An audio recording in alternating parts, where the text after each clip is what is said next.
Payment system, 5 transactions per second, so nobody's using it for payment system, and it's not scalable, it's impossible. And it's also not a stable source of store of value for payments or wealth, because the value can go up in an hour 20% and collapse in an hour by 20%. So it's the most inefficient, it's the most costly, it's the most scamming, corrupt system, because 81% of all ICOs were scammed to begin with. There is massive price manipulation, much more than under Wall Street. You have 95% of all Bitcoin transaction study suggest that are fake, and you have front running, and you have pump and dump, and you have wash trading, and you have all the other things. It's not secure, it's much more insecure than the legacy financial system, because 10% of all Bitcoin has been hacked, and every other day there is an exchange is being hacked.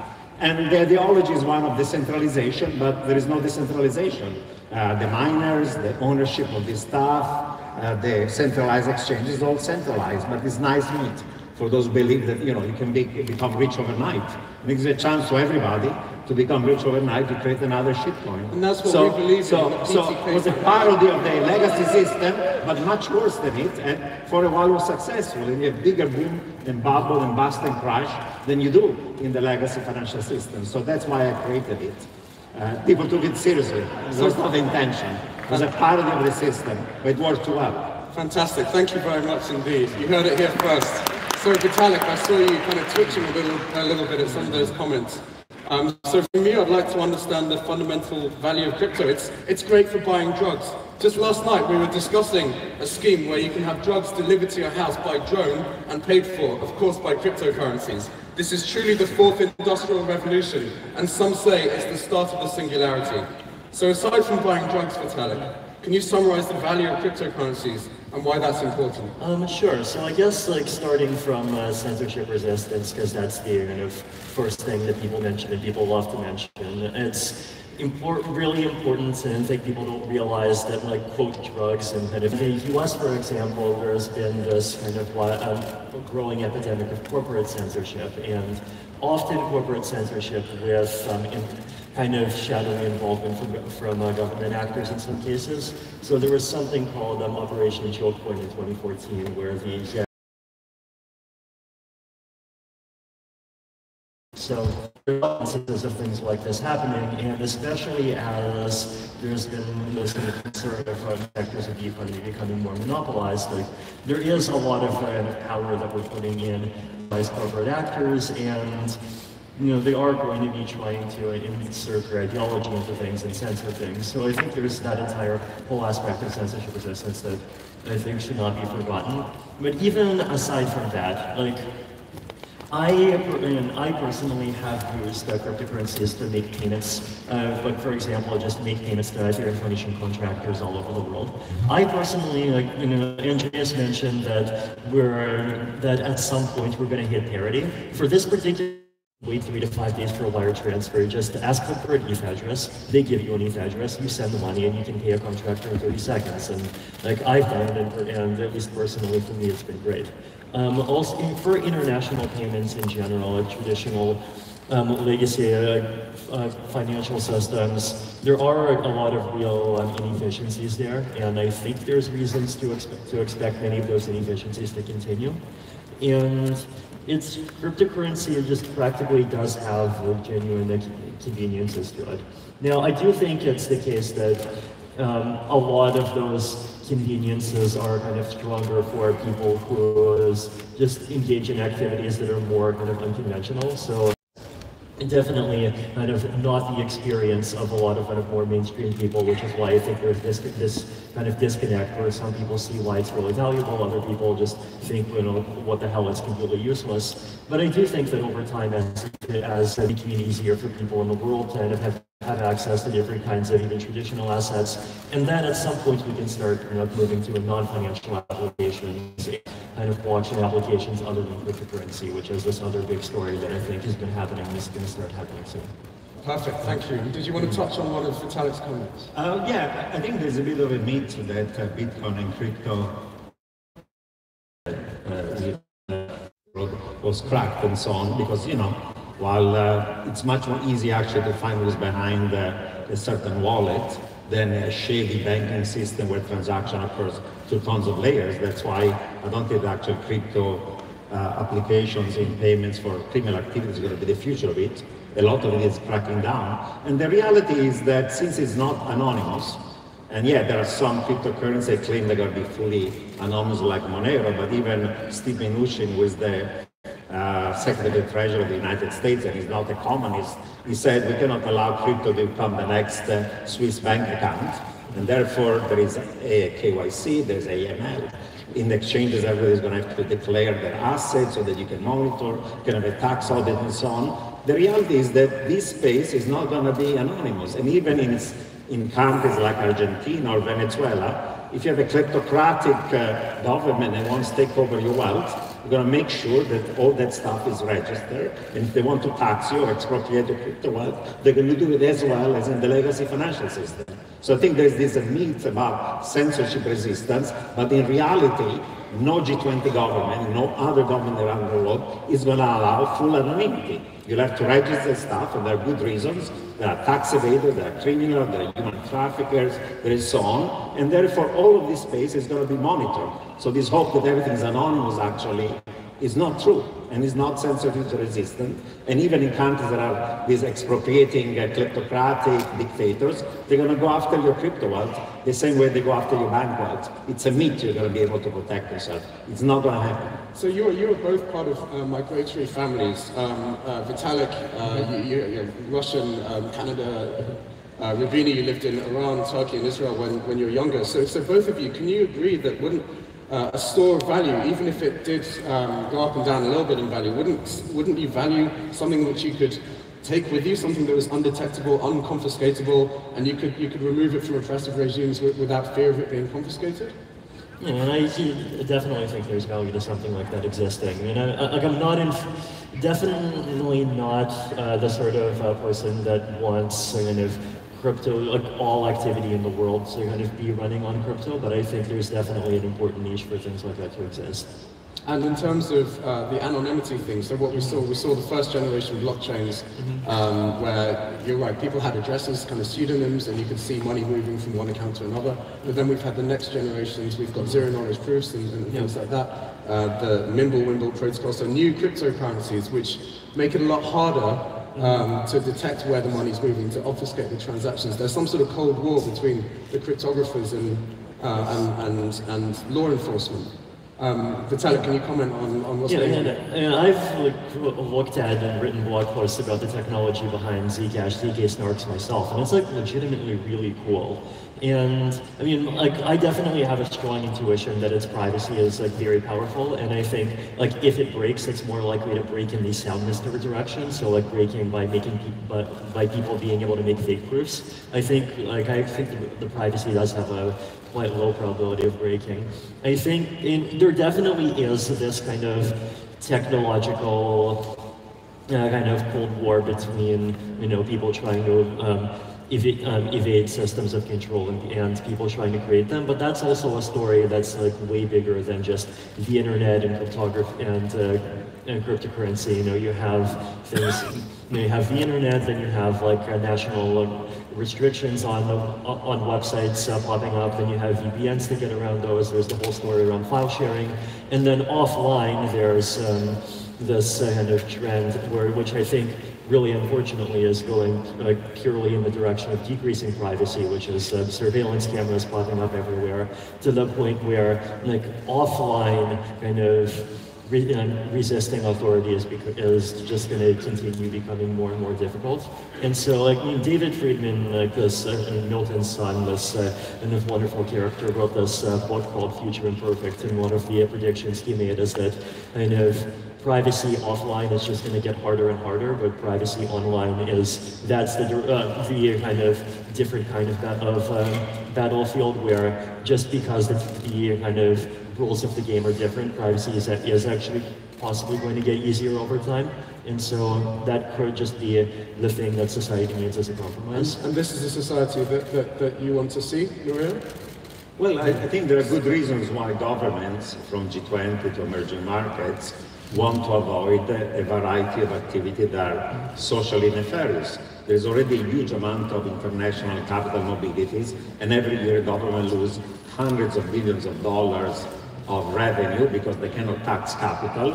They end up taxing people like myself, labor, rather than capital. So there are good reasons why we have AML and FIC. We want to avoid tax avoidance and tax evasion. There is a lot of criminality, there is terrorism, there is human trafficking, there is lots of shady activity occur, trillions of dollars across the world. That's why no country in the world can allow a system in which every financial transaction is anonymous. And that's why they're going to crack down on the anonymity of cryptocurrencies. And as I said, Bitcoin is not anonymous. There are now attempts of making fully anonymous cryptocurrencies.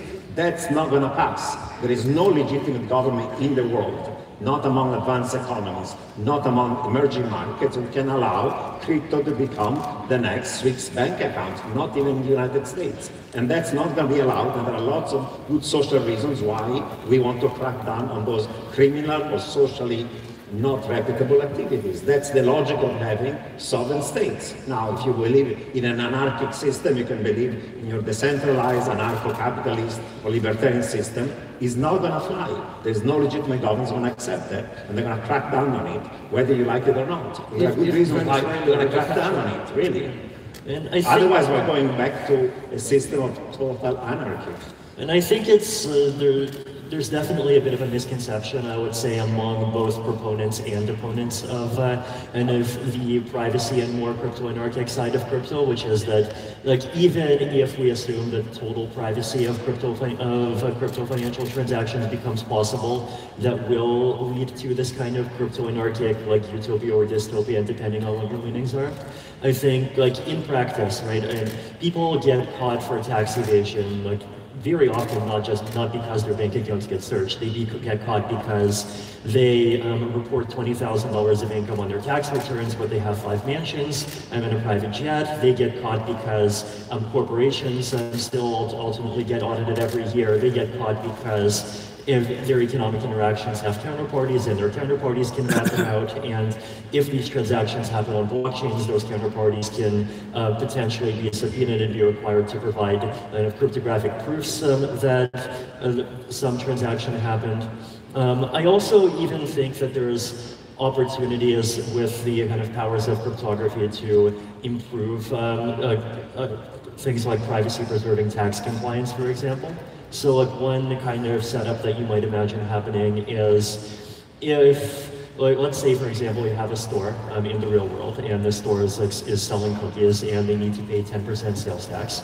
I mean, first of all, you can audit it because you can just have auditors go to the store, buy cookies, and they can check, like, whether or not for that particular transaction there was a corresponding entry that paid the sales tax to the government. So you can check those things, but at the same time, you can use your knowledge proofs to do so in such a way that no kind of agency other than those two parties needs to know the details of the specific transaction. So, like, cryptography is just this really powerful kind of math in a way that I think a lot of people don't appreciate, that actually allows these kind of really clever kinds of compromises where the people that needs to know, like, specific claims, so in this case, like, that this 10% sales tax is being paid, can know that fact, but without just massively breaking everyone's privacy completely, which is something that I do worry is going to happen if we end up kind of moving en masse to these centralized online, like, payment platforms, and everything is happening through, like, Apple Pay and WeChat Pay and Facebook Pay, and we just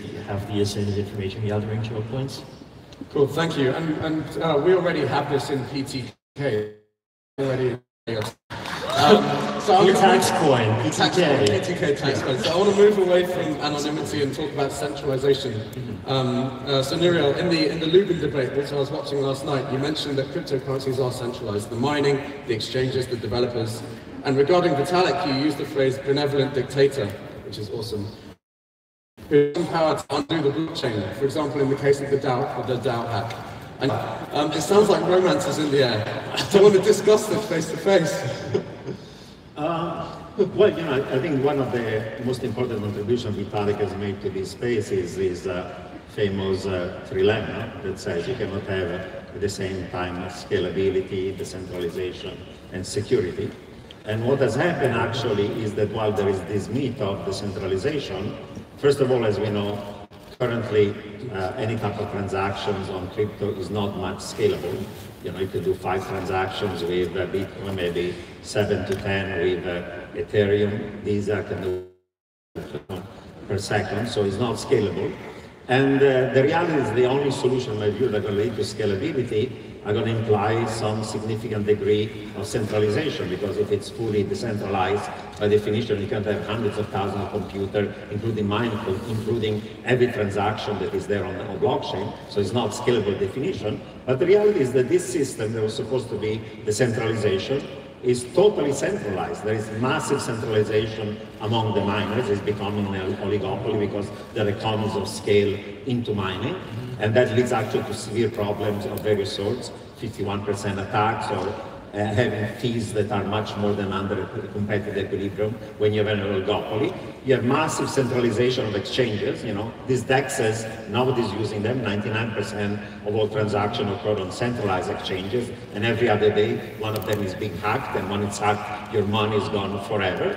You have centralization of wealth. You know, I've argued based on one study that, you know, that inequality in Bitcoin is worse than North Korea. I don't care whether it's slightly better or slightly worse. It's significant, that inequality. And there's also centralization among the developers. I mean, it's not me. People in the field have said that, you know, Vitalik is the benevolent dictator for life, and when shit happens, like it happens every other day, then you fork it and you create another one, and code is not law, and smart contracts are neither smart nor they are real contracts. Right. So we talk about decentralization, and there is no decentralization. It's becoming massively centralized, more centralized than legacy financial system.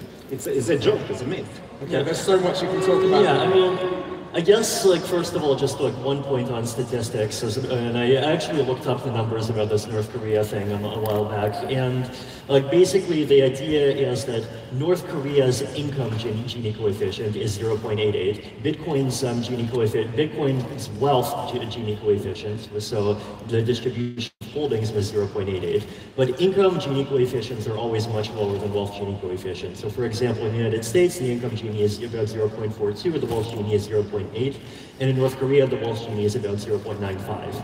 But then also, I mean, these numbers are all kind of meaningless because they reflect addresses and not people. People have many addresses, and I probably have somewhere between 10 and 20 Ethereum addresses. Most of them have small coins. So even within the set of addresses controlled by me, the Gini is somewhere around 0.95. So it's, I think... Can you share the private keys of those addresses? 0x1F2C. No, that'll break privacy. Yeah, so these things are hard to measure. I definitely think there is, and wealth inequality is a big challenge in this space, but there is a lot. It's also definitely kind of not as bad as some of the more extreme critics claim. On the decentralization side, I think, I mean, there's definitely some of the genuine kind of concerns that Nouriel brought up, but I think a lot of them are an artifact of the technology as it exists in 2018 or in 2019, rather than something that's kind of inherent to the technology. So when I came up with the trilemma, I mean, notably the trilemma did not come with a mathematical proof, right? And the trilemma is even explicitly said, not that it's impossible to have scalability, security, and decentralization at the same time, but that it's very hard. And now there is this kind of whole set of solutions that people are coming up with and actively working on. Sharding is one of them, and sharding is something that I would even claim actually potentially increases decentralization, because it creates this property that instead of everyone having the same fixed cost of verifying transactions, like as a proof of stake validator, you would have to verify fewer transactions. If you have less ETH, verify more transactions. If you have more ETH, and so that actually turns one of the fixed costs into a variable cost. And sharding could potentially increase the scalability of the system to somewhere in the low tens of thousands of transactions per second. There's Plasma, which has test networks. There's state channel systems, which are starting to go live on mainnet. So these things do exist. These things are being actively developed. And I do think that what Andreas called kind of parity with a traditional finance in terms of usability is something that is going to be reached in the next couple of years. And, you know, when that happens, I think it's genuinely going to be a very different game. Like even from about decentralized exchanges, that's a game that's recently changed already. Like Uniswap launched about a couple of months ago, and it's basically an exchange between Ether and ERC20 tokens that's extremely convenient to use. You just go to a website, enter your address and click. And it's, I would say, way easier to use than centralized exchanges because you don't have to set up an account. No KYC, you don't have to bother with any of that. Yeah, and it's just click a button and you've turned a token into another token, and now it's the third largest application on Ethereum in terms of money stored inside of it. So I think like the tech genuinely is improving, and like, I think we can expect the tech to seriously continue improving over the next 5 years. So basically your arguments are kind of... So your arguments exist today, but he's saying in the future things are going to get better. I disagree. I disagree. I mean, we all agree that proof of work is not scalable, and even within proof of work, there's massive centralization of mining. If and when, and you talked about proof of stake, what in 2013 is not out yet. People tell me it's going to take maybe another 2 years until you try it, until it fails. Proof of stake is going to be more centralized, actually, than proof of work, because you know, the more you have stake, the more you have power. So that problem is going to become even worse, and if it's centralized, it's not secure. And now people talk about the stuff, you know, Casper, sharding, and so on, that are even more esoteric. The reality is that you cannot have a system that is scalable, is decentralized, because I cannot track on my computer and millions of small computers every transaction. So by definition, if it's scalable, it has to be a system where there is a significant amount of concentration of mining and verification of transactions. And once that happens, there is no security. And that problem has not been resolved. And that's the trilemma you talked about. People say there'll be a solution. We have not seen even proof of stake, let alone stuff that is more advanced. I just don't believe it. So first of all, regarding proof of stake not having still being far away and not being launched yet, I want to give a shout out to Cosmos, which has a live network running proof of stake as of about a week ago. And I mean, Ethereum 2.0 has testnets, and it's going to launch fairly soon. I mean, regarding this kind of trilemma, like the issue is that there's definitely this assumption that a lot of people make that for a system to be decentralized, you have to verify every transaction personally. But the way that all of these solutions to the trilemma work is that they basically rely on different kinds of loopholes to verify things indirectly, so you can verify many transactions without actually running through the computation yourself, right? So like, for example, if you want to verify validity, then you have a scalable zero-knowledge proofs, where one person runs the computation and makes a proof of validity, and then that's a proof that that anyone can check in a very short amount of time. If you want to verify data availability, then you have these techniques like random sampling and erasure coding. If you want to verify validity without using ZK snarks or ZK starks, then you can do it with fraud proofs. So like, there are all of these techniques that people are developing, and the science is advancing, and I expect it will continue advancing. So it is real. The technology is improving. I'll believe it when I see it. Something that is truly scalable, truly decentralized, and truly secure. And there's no security in crypto today. And really, the amount of insecurity is massive. Then we'll see. For now, it's been talk and vaporware. Let's wait and see. And testnets. This is awesome. You're using his trilemma kind of to provide the other side of the argument. Okay, let's move to monetary inflation in cryptocurrencies. At PTK, we fundamentally believe in getting rich quick. So every few weeks we do a hard fork, like we copied Vitalik with Ethereum Classic, because it doubles our money, which is awesome. But unfortunately, it doesn't work with my bank account. We can't fork our bank account. So Vitalik, if everyone's making all their new currencies and they're adding new layers of technology and it's all starting to get a bit confusing, how on earth can this asset class as a whole stabilize? Yeah, so I actually wrote this post on ETH Research about this about a year ago, where I made this kind of semi-formal economic model. And that basically shows that even if it's possible to issue new cryptocurrencies, that does not immediately lead to like hyperinflation of the existing ones, and doesn't even necessarily ever need to lead to hyperinflation of the existing ones, which is unsurprising because it's been the actual experience status quo in the real world. And the basic model is that even though anyone can technically print a cryptocurrency on a piece of toilet paper, the thing that's much harder is to print a cryptocurrency that people care about. And getting into this kind of set of cryptocurrencies that people care about and are willing to assign value to is something that actually takes a very significant amount of effort, and I would argue a growing amount of effort with every passing year. And so, if, I do expect that in the long term, like some of the most of the shit coins that currently have like $1 to $10 million market caps will probably just keep on decreasing and will go nowhere. But so the kind of bar that you need to pass to have a crypto asset that maintains its value is going to continue increasing. But as we've seen now, and as I think is theoretically, at least the economics shows theoretically possible, we can definitely have multiple cryptocurrencies going on into the future, all maintaining a non-zero value. And that becomes even easier once you start taking into account the possibility of tokens being actively burned for transaction fees, for example. And which cryptocurrencies do you care about now? Huh? Which one? Which of the cryptocurrencies? BTK, the biggest. Big fan of the biggest shitcoin of all. So if I could answer on Vitalik, there's this argument that central bankers debase the fiat currencies, the value of the dollar lost 95% of its value since 1913 when it was created, and that quantitative easing is another way of debasing stuff. The reality is actually it took not 100 years like the dollar, it took literally 1 year, 2018, for the average crypto coin to lose 95% of its value. And why that has happened? People worry about the central bank creating money through QE, 4x compared to 10 years ago. The creation of money in crypto has been not 4x, 1000x. Every other day there was another shitcoin being created.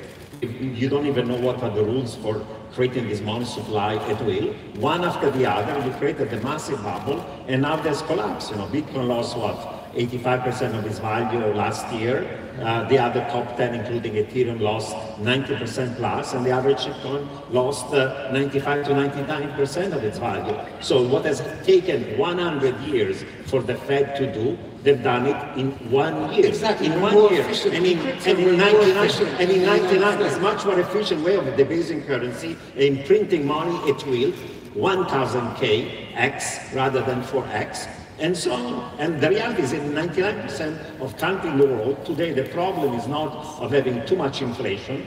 ECB, the Fed, the BOJ cannot even achieve 2%. Most emerging markets achieve their 2% inflation target. Venezuela and Zimbabwe are really the exception. 2-3 countries out of 200 plus that have this problem. And the reality is that we have a problem of low inflation, nobody's debasing anything, and crypto is not an alternative. That's why nobody's using it. The debasement is occurred in crypto, not in fiat currencies. So, and I actually agree that a lot of the arguments about fiat currencies going to zero are kind of completely overblown. So, I think the kind of usual counter-argument is that people say the value of a US dollar denominated in consumer price indices has gone down by 96% over the last 100 years, but you're not intended to hold US dollars. And if you instead do the math with, instead of using US dollars, using even treasury inflation protected securities, then your money goes up by, I think, a factor of somewhere between 1.5 and 3, I forget the details. So I don't think avoiding inflation in the United States is the reason why people are interested in cryptocurrencies. I think one part of it is just kind of political diversification, which I think is something that is going to continue to be relevant, especially as kind of in the mainstream there's been all of this discourse kind of around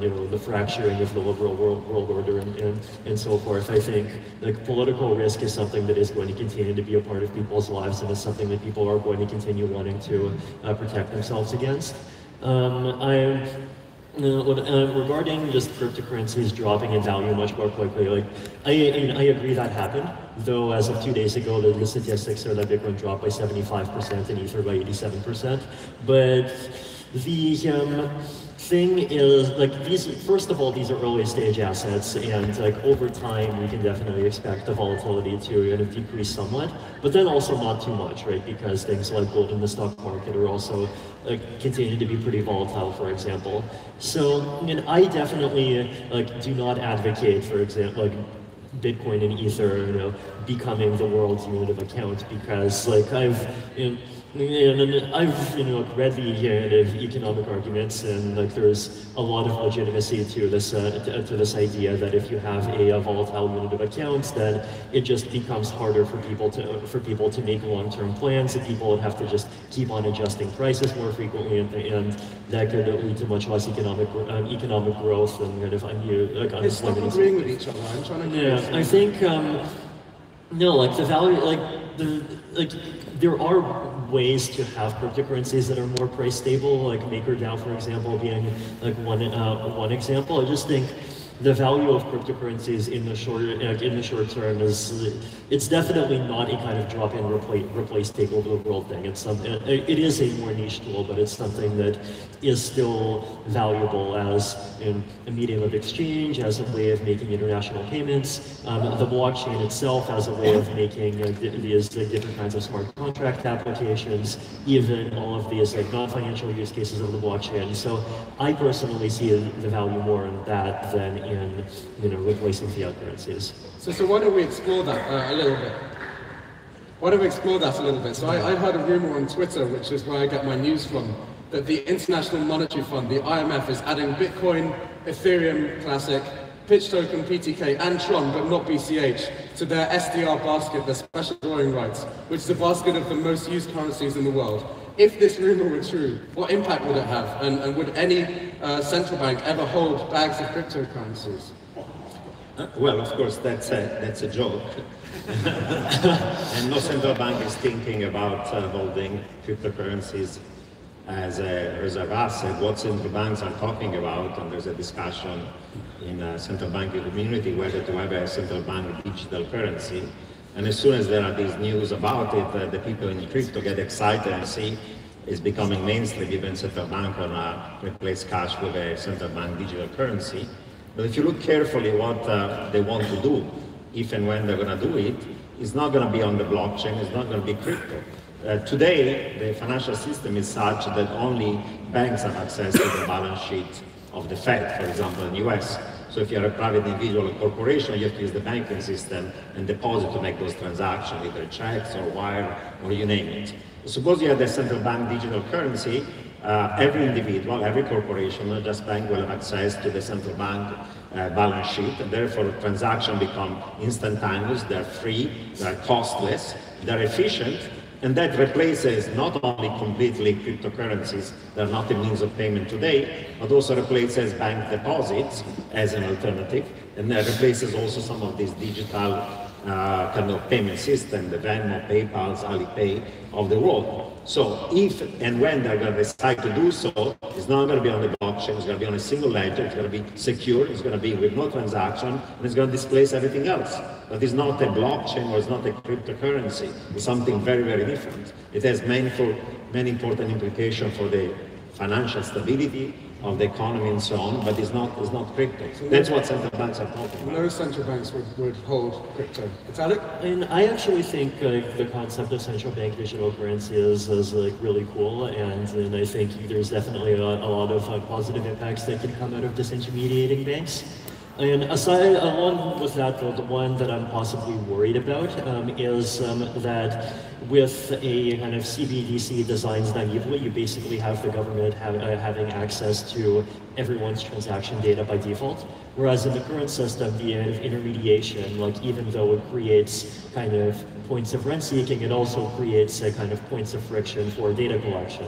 And moving toward the world where some single opaque kind of institutionally controlled mechanism has access to hundreds of millions of people's financial transactions, and is something that's potentially a pretty scary thing. And even if cryptocurrency ends up going nowhere, one positive social impact I think it could have is that if people get used to the idea that they expect their money to have privacy, then I think that could put a lot of kind of socially positive pressure on CBDC developers around the world to take those concerns in mind and make sure their systems do preserve people's privacy to an extent that people find reasonable and acceptable. Regarding cryptocurrency, and central banks holding it. I'm not so pessimistic. I think, like, first of all, they do already hold gold, and I think, like, if you look at the younger generations, like, a lot of people just find gold lame and uninteresting, and they find, like, digital coins new and exciting, and it just, you know, meme power helps to elect the president, so why can't meme, like, just Central banks will hold crypto. That is private, unless, like the current system, if a tax authority needs to do an audit of you, they can look even into your bank account and see your transaction. So you can have an anonymous central bank digital currency, and if a tax authority has to do an audit, then those transactions become something that are auditable. So you can have the same system exist today with the central bank. You don't have to give up anonymity and privacy in that system. But as I said, I think even a central bank digital currency is not going to happen anytime soon, let alone having central banks holding, you know, crypto assets. I think that's far-fetched, personally. All right, perfect. Thank you very much. The time is up, and guys, you've been phenomenal. I've learned so much. You both agree and disagree on different things, so it's been a great panel. I wanted to present you with some gifts for being good sports. So here's a book that I wrote called The Basics of Bitcoins and Blockchains, which is available on Amazon.com and all good bookstores. So I think you guys need this because it'll help. So dear Nouriel, you can be my student anytime. Okay. And Vitalik, I think you're going to need this in your journey towards F2.0. Okay guys, so audience, give a round of applause for our panelists, Nouriel and Vitalik. Thank you very much.